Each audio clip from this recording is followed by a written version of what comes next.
मरहबा collection mall, readymade कपड़ों का भरपूर खजाना। Jeans pant, T shirt, cargo pant, night pant, बच्चे और बच्चियों के लिए अच्छे खूबसूरत और उम्दा ड्रेस। पता याद रखें, जमुर हाई स्कूल मेन रोड, जैतून हजीन मस्जिद के पास। मैं जिम्मेदारी से माइक पर बोलता हूँ कि जो देखता हूँ वही बोलने का आदी हूँ। मैं अपने शहर का सबसे बड़ा फसादी हूँ। आप बहुत खुश नसीब हो, वकील हो, टीचर हो, इंजीनियर हो, मास्टर हो, डॉक्टर हो, सब कहीं ना कहीं आज आपसे समाजवादी पार्टी से जुड़ रहे हैं, क्योंकि वो जानते हैं कि शहर की काया पलट करने के लिए आज जाहिलों की नहीं बल्कि पढ़े लिखे तालीम याफ्ता लोगों की ज़रूरत है। और आपके यहाँ वो काबिलियत नज़र आती है, शान हिंद मैडम के वहाँ नज़र आती है, मुस्तकीम डिग्निटी के वहाँ नज़र आती है। तो शायर ने शेर कहा कि तिजारतों की सबीलों के आसपास रहो, लगी हो प्यास तो झीलों के आसपास रहो। अतर चच्चा बताना अगर सच्चा हो शेर तो, कि तिजारतों की सबीलों के आसपास रहो, लगी हो प्यास तो झीलों के आसपास रहो, लगी हो प्यास तो झीलों के आसपास रहो। अगर जो बचना है फिरका परस्तियों से तुम्हें, अगर जो बचना है फिरका परस्तियों से तुम्हें, तो मशवरा है वकीलों के आसपास रहो। तो मशवरा है वकीलों के आसपास रहो। एक मर्तबा जद्दोजहद करके भरपूर तालियां बजा करके एडवोकेट तौसीफ साहब का इस्तेकबाल करें। आज के इस प्रोग्राम के सदर समाजवादी पार्टी की सदर शान हिंद साहिबा, मेरे हरदिल अजीज़ दोस्त मुस्तकीम डिग्निटी साहब और शहर के दीगर मोअज़्ज़िज़ शख्सियत, अजीज़ साथियों, बुज़ुर्गों, आज सबसे पहले तो मैं ये कहना चाहूँगा कि हमारे अतर चच्चा यहाँ बैठे हैं और उनके सामने शायद मैं आज पहली मर्तबा तकरीर कर रहा हूँ। कोर्ट में तो अल्हम्दुलिल्लाह बोलने की आदत होती है, स्टेज पे बोलने का हुनर भी इंशाल्लाह धीरे धीरे आ ही जाएगा। अजीज़ साथियों, आज मालेगांव शहर के जो हालात है उससे आप वाकिफ़ हो। मालेगांव शहर की सियासत रोड और गटर सिर्फ ये दो चीज़ों में रहती है।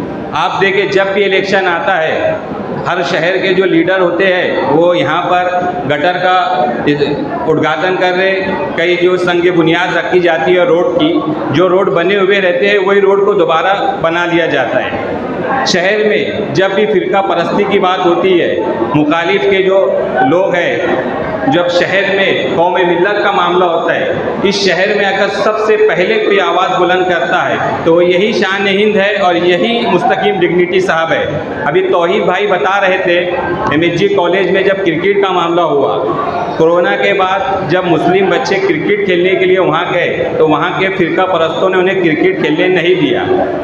लोगों ने फ़ोन किसी आमदार को नहीं किया, ना ही किसी दूसरे लीडर को फ़ोन किया। फ़ोन गया मुस्तकीम डिग्निटी साहब को और थोड़ी देर में मुस्तकीम डिग्निटी साहब, शान हिंद और निहाली वर्कर जो वहाँ पर पहुँचे और वहाँ पर जो है कैंप पुलिस स्टेशन के PI भी आए थे। उस वक्त कैंप पुलिस स्टेशन के PI का बोलना था कि मुस्लिम इलाके में कोरोना बहुत ज़्यादा था, इसके लिए हम नहीं चाहते कि यहाँ गर्दी हो, इसके लिए आप जो है मुस्लिम इलाके में क्रिकेट खेलें। उस वक्त यही दोनों थे जिन्होंने कहा था कि हमारे शहर में ऐसा कोई ग्राउंड नहीं है जहाँ पे मुस्लिम बच्चे क्रिकेट खेल सकते हैं। यही शान हिंद और यही वो मुस्तकीम डिग्निटी साहब थे जिन्होंने कैंप पुलिस स्टेशन के PI को कहा था कि अगर यहाँ पे मुस्लिम बच्चों को क्रिकेट नहीं खेलने दिया जाएगा तो यहाँ पर कोई क्रिकेट नहीं चलेगा। क्या हुआ, आखिर में पुलिस को पीछे हटना पड़ा और मुस्लिम लोगों बच्चों को वहाँ क्रिकेट खेलने दिया गया। यही नहीं, 12 नवंबर का मामला हो या कभी भी जब भी फ़िरका परस्ती का मामला हो, सबसे पहले आवाज़ अगर कोई बुलंद करता है तो यही दोनों है। अभी कोल्हापुर का जब मामला हुआ उस वक्त छुट्टी के दिन मुस्तकीम डिग्निटी साहब और बाकी लोगों ने जाकर जो है प्रांत ऑफिस में तहसीलदार को मेमोरेंडम दिया। मैंने कभी ऐसा नहीं देखा था कि छुट्टी के दिन तहसीलदार मेमोरेंडम लेने के लिए ऑफिस में आया हो। ये क्यों हुआ? क्योंकि ये पढ़े लिखे लोग हैं। जब तक आप नहीं बदलेंगे, ये याद रखिए, शहर नहीं बदलेगा। और जब तक आप पढ़े लिखे लोगों को आगे नहीं लाएंगे, आप याद रखिए, शहर नहीं बदलेगा।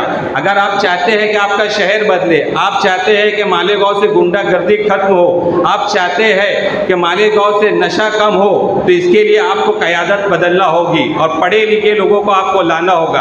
आज आप देखिए समाजवादी पार्टी में नौजवान भी शामिल हो रहे हैं, पढ़े लिखे लोग भी शामिल हो रहे हैं, दीगर बुजुर्ग सरपरस्त भी शामिल हो रहे हैं। अगर आप मालेगांव की किसी भी सियासी पार्टी का भी मुआवजा करेंगे तो सबसे ज़्यादा जो लोग समाजवादी में शामिल हो रहे हैं वो नए चेहरे हैं। ऐसे चेहरे नहीं है जो हर 5 साल एक पार्टी में रहते हैं और 5 साल के बाद जब इलेक्शन आता है तो लालच में दूसरी पार्टी में चले जाते हैं कि हमको कारपोरेशन का टिकट नहीं मिलेगा या हमको ठेका नहीं मिलेगा या हमको कोई फ़ायदा नहीं मिलेगा, तो पार्टी बदल के 5-5 साल में पार्टी बदलते रहते हैं। ये समाजवादी पार्टी ऐसी है जिसमें जो लोग शामिल हो रहे हैं वो नए चेहरे हैं। और याद रखिए, जब तक आप नहीं बदलेंगे तो ये शहर नहीं बदलेगा। मैं बार बार ये बात इसलिए बोल रहा हूँ कि अभी आपके पास मौका है। अगर इस मर्तबा भी आपने गलती की तो फिर 5 साल आपको फिर पछताना पड़ेगा। तो इससे बेहतर ये है कि आप 5 साल जो है समाजवादी को दो, शान हिंद को आप जिताकर असेंबली में पहुँचाओ। इंशाअल्लाह ताला मालेगांव शहर से लेके दिल्ली तक समाजवादी पार्टी के जिम्मेदारान जो है आपकी आवाज़ बनेंगे।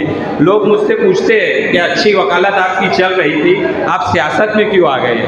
कई ऐसे मालेगांव शहर के लोग थे जिन्होंने मुझसे ये सवाल पूछा।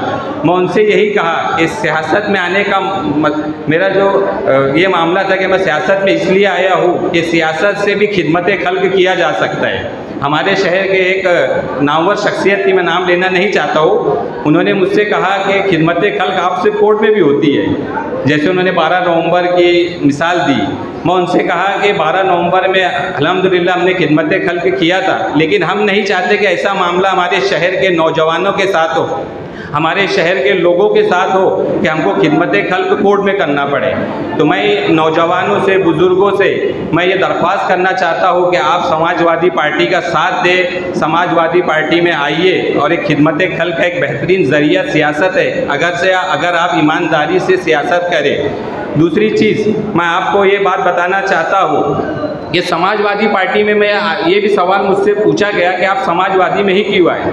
समाजवादी में आने का मकसद ये है कि अगर आप पिछले 5 साल से देखिए, 2019 कोरोना के बाद से अगर शहर के हर मसले पर कोई आवाज़ बुलंद करता है, चाहे कारपोरेशन में हो, फिरका परस्ती के खिलाफ हो, पुलिस के खिलाफ हो, तो यही शान हिंद है और यही मुस्तकीम डिग्निटी है। इसके लिए मैं उनका साथ देने के लिए आया हूँ और मैं उम्मीद करता हूँ कि मालेगांव शहर के और इस वार्ड के जो लोग हैं वो इस बात को समझेंगे और अपना कीमती वोट शान हिंद को देकर समाजवादी पार्टी को मजबूत करेंगे। मैं इस शेर के साथ अपनी बात खत्म करता हूँ कि जुल्म के साये में लब खोलेगा कौन, जुल्म के साये में लब खोलेगा कौन, अगर हम भी चुप रहेगा तो बोलेगा कौन। खुदा हाफिज़।